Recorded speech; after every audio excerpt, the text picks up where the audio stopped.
ఈరోజు ఈరోజు ఆడినటువంటి ప్రియమైనటువంటి క్రికెట్ దారులందరూ కూడా హృదయపూర్వకంగా కృతజ్ఞతలు ధన్యవాదాలు తెలుస్తున్నాను.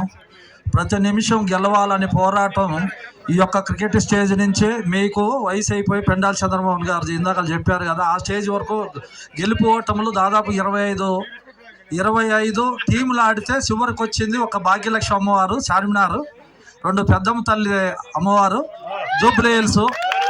అయితే వీళ్ళిద్దరు మనసులో అనుకుంటున్నా నేను ఇందాకలే, పెద్దమ్మ తల్లి బాగా గమనిస్తున్నావా లేకపోతే భాగ్యలక్ష్మి అమ్మవారు చార్మినార్ బాగా గమనిస్తున్నావా అమ్మ అంటే, పెద్దమ్మ తల్లి అలా ఆదివారం ఆమెకు చాలా పవర్ఫుల్ ఉంటుంది. ఆ పవర్ఫుల్ ఉంటుంది కాబట్టి పెద్దమ్మ తల్లి మిమ్మల్ని బ్రహ్మాండంగా ఆశీర్వదించింది. ఈరోజు కూడా యోని అమావాస్య, ఆ సందర్భంగా మాడిశెట్టి రామస్వామి గారు మా పెద్దమ్మ గారు జ్ఞాపకార్థంగా యోని అమావాస్య సందర్భంగా వారి యొక్క ఆత్మ శాంతి కలగాలని నేను మనస్ఫూర్తిగా కోరుకుంటున్నాను. ఎందుకంటే యోని అమావాస్య రోజు ఆయన చేసినటువంటి వాళ్ళ అన్నదానము మా పెద్దమ్మకి ఆ ఆత్మలోకం శాంతిస్తుందని నేను మనస్ఫూర్తిగా ఆశిస్తున్నాను. ఆ పెద్దమ్మ తల్లి ఆత్మశాంతి కలగాలని కోరుకుంటున్నాను. ఇంకోటి, ఈ కప్పు నా పేరు ఆల్రెడీ దాని మీద రాసింది, నేను ఇటు బాగుండదు.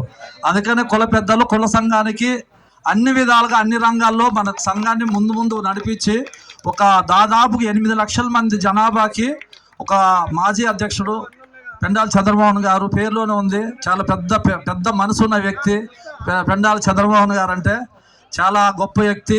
ఆయన చేసినటువంటి కార్యక్రమాలు తలుచుకుంటే మనకి పెళ్ళిళ్ళు చేయటం ఒక ఎత్తు అయితే, మేరుభవనాన్ని తీర్చిదిద్ది ఒక ఆనంద నీలంగా మార్చినటువంటి పెద్ద మనసున్న మహారాజు. ఆ తర్వాత పొడిశెట్టి నరసింహరావు గారు ఒక ట్రస్ట్ చైర్మన్, తర్వాత మాడిశెట్టి రామస్వామి గారు, ఆయన కూడా దాత అన్నదాత అన్నిట్లలో కూడా చాలా గొప్పగా ఉంటాడు. తర్వాత దేకొండ నరసింహరావు, తర్వాత అడప వెంకటేశ్వర గారు, వారందరూ వచ్చి వారి చేతుల మీదుగా ఈ కప్పుని జూబ్లీ హిల్స్ వారికి ప్రజెంటేషన్ చేయవలసిందిగా కోరుతున్నాను.